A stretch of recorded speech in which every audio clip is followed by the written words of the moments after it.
श्रीमद् भगवद गीता के 17वें अध्याय का महात्म्य। श्री महादेव जी कहते हैं, पार्वती 16वें अध्याय का महात्म्य बतलागा। अब 17वें अध्याय की अनंत महिमा श्रवण करो। राजा खड़गबाहु के पुत्र का दुशासन नामक एक नौकर था। वह बड़ी खोटी बुद्धि का मनुष्य था। एक बार वह मांडलिक राजकुमारों के साथ बहुत धन की बाजी लगाकर हाथी पर चढ़ा और कुछ ही कदम आगे जाने पर लोगों के मना करने पर भी वह मूढ़ हाथी के प्रति जोर जोर से कठोर शब्द करने लगा। उसकी आवाज़ सुनकर हाथी क्रोध से अंधा हो गया और दुशासन पैर फिसल जाने के कारण पृथ्वी पर गिर पड़ा। दुशासन को गिरकर कुछ कुछ उच्छ्वास लेते देख काल के समान निरंकुश हाथी ने क्रोध से भरकर उसे ऊपर फेंक दिया। ऊपर से गिरते ही उसके प्राण निकल गए। इस प्रकार कालवश मृत्यु को प्राप्त होने के बाद उसे हाथी की योनि मिली और सिंघल द्वीप के महाराज के यहाँ उसने अपना बहुत समय व्यतीत किया। सिंघल द्वीप के राजा की महाराज खड़गबाहु से बड़ी मैत्री थी, अतः उन्होंने जल के मार्ग से उस हाथी को मित्र की प्रसन्नता के लिए भेज दिया। एक दिन राजा ने असलोक की समस्या पूर्ति से संतुष्ट होकर किसी कवि को पुरस्कार रूप में वह हाथी दे दिया और उन्होंने 100 स्वर्ण मुद्रा लेकर उसे मालव नरेश के हाथ बेच दिया। कुछ काल व्यतीत होने पर वह हाथी यत्नपूर्वक पालित होने पर भी असाध्य जबर से ग्रस्त होकर मरणासन हो गया। हाथीवानों ने जब उसे ऐसी सोचने अवस्था में देखा तो राजा के पास जाकर हाथी के हित के लिए शीघ्र ही सारा हाल कह सुना। महाराज, आपका हाथी स्वस्थ जान पड़ता है। उसका खाना पीना और सोना सब छूट गया है। हमारे समझ में नहीं आता इसका क्या कारण है। हाथीवानों का बताया हुआ समाचार सुनकर राजा ने हाथी के रोग को पहचानने वाले चिकित्सा कुशल मंत्रियों के साथ उस स्थान पर पदार्पण किया जहाँ हाथी जबरग्रस्त होकर पड़ा था। राजा को देखते ही उसने जबरजनित वेदना को भूलकर संसार को आश्चर्य में डालने वाली वाणी में कहा, संपूर्ण शास्त्रों के ज्ञाता, राजनीति के समुद्र, शत्रु समुदाय को परास्त करने वाले तथा भगवान विष्णु के चरणों में अनुराग रखने वाले महाराज, इन औषधियों से क्या लेना है। वैद्यों से भी कुछ लाभ होने वाला नहीं है। दान और जप से भी क्या सिद्ध होगा। आप कृपा करके गीता के 17वें अध्याय का पाठ करने वाले किसी ब्राह्मण को बुलवाइए। हाथी के कथनानुसार राजा ने सब कुछ वैसा ही किया। तदनंतर गीता पाठ करने वाले ब्राह्मण ने जब उत्तम जल को अभिमंत्रित करके उसके ऊपर डाला तब दुशासन गजयोनि का परित्याग करके मुक्त हो गया। राजा ने दुशासन को दिव्य विमान पर आरूढ़ तथा इंद्र के समान तेजस्वी देखकर पूछा, पूर्व जन्म में तुम्हारी क्या जाति थी, कैसा रूप था, कैसे आचरण थे और किस क्रम से तुम यहाँ हाथी होकर आए थे, ये सारी बातें मुझे बताओ। राजा के इस प्रकार पूछने पर संकट से छूटे हुए दुशासन ने विमान पर बैठे ही बैठे स्थिरता के साथ अपना पूर्व जन्म का उपयुक्त समाचार यथावत कह सुना। तत्पश्चात नरश्रेष्ठ मालव नरेश भी गीता के 17वें अध्याय का पाठ करने लगे। इससे थोड़े समय में उनकी मुक्ति हो गई। अथ सप्तदशो अध्याय। अर्जुनोवाच, ये शास्त्र विधि मुत्सृज्य जनते श्रद्धान्विता तेषां निष्ठा तो का कर्षण सत्वमाहो रजस्तम। अर्जुन बोले, हे कर्षण, जो शास्त्र विधि छोड़कर केवल श्रद्धायुक्त होकर पूजा करते हैं उनकी स्थिति कैसी होती है। श्री भगवान वाच, त्रिविधा भवति श्रद्धा देहिनाम सा स्वभावजा सात्विकी राशि चैवतामसी चेत्ति ताम शरणु। श्री भगवान बोले, मनुष्य की वह शास्त्रीय संस्कारों से रहित केवल स्वभाव से उत्पन्न श्रद्धा सात्विकी और राशि तथा तामसी ऐसे 3 प्रकार की होती है, उसको तू मुझसे सुन। सत्वानुरूपा सर्वस्य श्रद्धा भवति भारत। श्रद्धामयो अयम पुरुषो यो यच्छ्रद्ध स एव स। हे भारत, सभी मनुष्यों की श्रद्धा उनके अंतःकरण के अनुरूप होती है। यह पुरुष श्रद्धामय है, इसलिए जो पुरुष जैसी श्रद्धा वाला है वह स्वयं भी वही है। यजन्ते सात्विका देवान यक्षर रक्षांसी रासा प्रेतान भूतगान सांचन्य यजन्ते तामसा जना। सात्विक पुरुष देवों को पूजते हैं, राजस पुरुष यक्ष और राक्षसों को तथा अन्य जो तामस मनुष्य हैं वे प्रेत और भूतगणों को पूजते हैं। अशास्त्रविहितं घोरम तप्यन्ते ये तपोजना दम्भ अहंकार संयुक्ता कामराग बलान्वितां कर्षयन्तः शरीरस्थं भूतग्रामं चेतसः। म चैवांत शरीरस्थम तान विद्ध यशो निश्चयानम।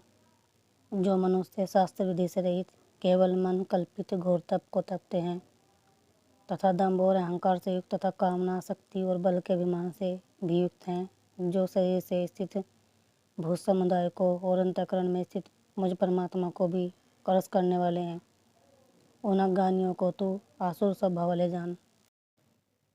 आहार सत्त्वपि सर्वस्य त्रिविधो भवति प्रिय यज्ञस्तपस्तथा दानम तेषां भेदमिम शरणो। भोजन भी सबको अपनी प्रकृति के अनुसार 3 प्रकार का प्रिय होता है, और वैसे ही यज्ञ तप और दान भी 3-3 प्रकार के होते हैं। उनके इस पृथक पृथक भेद को तुम मुझसे सुन। आयु सत्व बला रोग्य सुख प्रीति विवर्धनम रस्या स्निग्धा स्थिरा हरदा आहारा सात्विक प्रिया। आयु बुद्धि बल आरोग्य सुख और प्रीति को बढ़ाने वाले, रसयुक्त चिकने और स्थिर रहने वाले तथा स्वभाव से ही मन को प्रिय ऐसे आहार अर्थात भोजन करने के पदार्थ सात्विक पुरुष को प्रिय होते हैं। कटौल लवणातयुक्षण तिक्ष नरु अक्ष विदाहीनम आहारा रजसस्येष्टा दुख शोकामय प्रदा।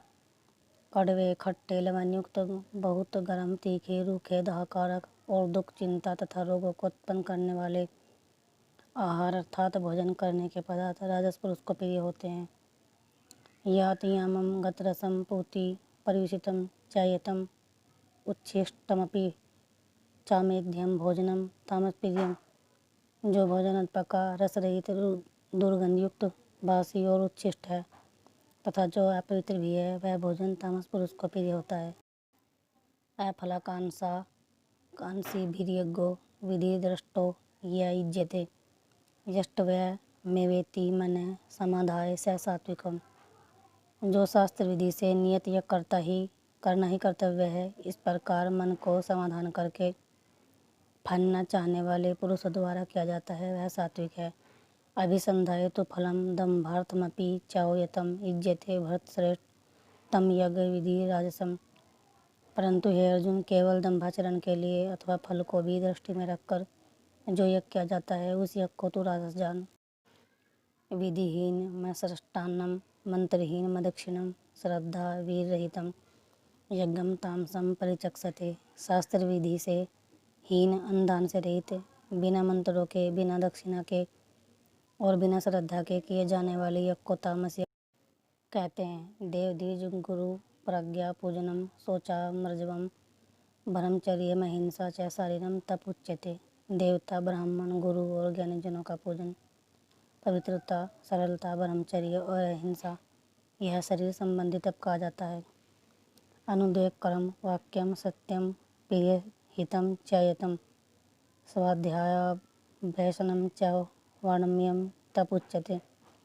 जो उद्वेग न करने वाला प्रिय और हितकारक वह यथार्थ भाषण है तथा जो वेद शास्त्रों के पठन का एवं परमेश्वर के नाम जप का अभ्यास है, वही वाणी संबंधी तप कहा जाता है। मन प्रसादम सौम्यत्वम मौनमात्म मन विनिग्रह भाव संशुद्धि रीत्ये तपो मान समुच्यते। मन की प्रसन्नता शांत भाव भगवत चिंतन करने वाले का स्वभाव, मन का निग्रह और अंतःकरण के भाव की भली भांति पवित्रता, इस प्रकार यह मन संबंधी तप कहा जाता है। श्रद्धा परिया तप्तम तपस्त त्रिविधम नरय फलाकांक्षी वियुक्त सात्विकम परिचक्षते। फल को न चाहने वाले योगी पुरुषों द्वारा परम श्रद्धा से किए हुए उस पूर्वोक्त 3 प्रकार के तप को सात्विक कहते हैं।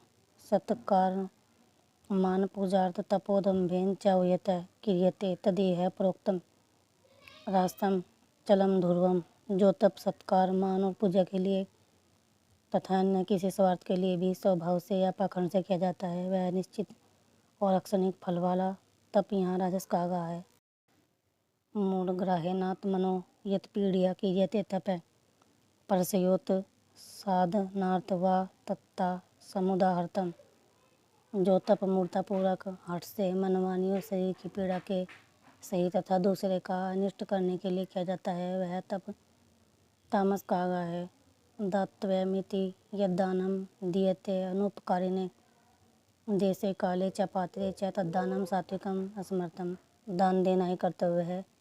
ऐसे भाव से जो दान दे तथा काल और पात्र के प्राप्त होने पर उपकार न करने वाले के प्रति दिया जाता है वह दान सात्विक कागा है। यत्तु प्रत्युपकारार्थ फलमुद्दिश्य व पुनः दीयते च परिक्लिष्टम तद्दानं रहस्यम समर्थम। किंतु जो दान क्लेशपूर्वक तथा प्रत्युपकार के प्रयोजन से अथवा फल को दृष्टि में रखकर फी दिया जाता है वह दान राजस कागा है। आदेश काले यद्दान पात्रेभ्यश्च दीयते असत कर्तमज्ञातम तत्ताम समुदाहर्तम। जो दान बिना सत्कार के अथवा तिरस्कार पूर्वक अयोग्य देश काल में कुपात्र के प्रति दिया जाता है वह दान तामस कागा है। ओम ततस्दिति निर्देशो ब्राह्मण स्त्रीविधम असमर्थम ब्राह्मणा अस्ते वेदास यज्ञास विहिताम पुरा। ओम तत्सत। ऐसे यह 3 प्रकार का सच्चिदानंद घन ब्रह्म का नाम कहा है। उसी से सृष्टि के आदिकाल में ब्राह्मण और वेद तथा यज्ञ आदि रचे गए। तस्मादो मित्युदाहर्त्य यज्ञ दान तप क्रिया प्रवर्तन्ते विधानोक्ता तत्तम ब्रह्मवादिनाम। इसलिए वेद मंत्रों का उच्चारण करने वाले श्रेष्ठ पुरुषों की शास्त्र विधि से नियत यज्ञ दान और तप रूप क्रियाएं सदा ओम इस परमात्मा के नाम को उच्चारण करके ही आरंभ होती हैं। तदित्यनम भिषंधाय फलम यज्ञ तप क्रिया दान क्रिया विविधा क्रियंते मोक्ष कामिक्षिभि। तदर्थात तत्नाम से कहे जाने वाले परमात्मा का ही है। सब इस भाव से फल को न चाहकर नाना प्रकार की यज्ञ तप रूप क्रियाएं तथा दान रूप क्रियाएं कल्याण की इच्छा वाले पुरुषों द्वारा की जाती है। सद्भावे साधुभावे च सदित्येत प्रयुज्यते प्रशस्ते कर्मणि तथा सत्शब्द पार्थ युज्यते। सत इस प्रकार यह परमात्मा का नाम सत्य भाव में और श्रेष्ठ भाव में प्रयोग किया जाता है तथा हे पार्थ उत्तम कर्म में भी सत शब्द का प्रयोग किया जाता है। यज्ञ तपसि दाने च स्थिति सदिति चोच्यते कर्म चौ तदर्थीयम सदित्येवाभिधीयते। तथा यज्ञ तप और दान में जो स्थिति है वह भी सत्य इस प्रकार कही जाती है और उस परमात्मा के लिए किया हुआ कर्म निश्चयपूर्वक सत्य ऐसे कहा जाता है। अश्रद्धया हुतम दत्तम तपस्तप्तम चयतम असदित्युच्यते पार्थ न च तत्प्रेत्य नो ही। हे अर्जुन बिना श्रद्धा के किया हुआ हवन दिया हुआ दान व तपा तप और जो कुछ भी किया हुआ शुभ कर्म है वह समस्त असत इस प्रकार कहा जाता है। इसलिए वह न तो इस लोक में लाभदायक है और न मरने के बाद ही। बोलिए लक्ष्मीनारायण भगवान की।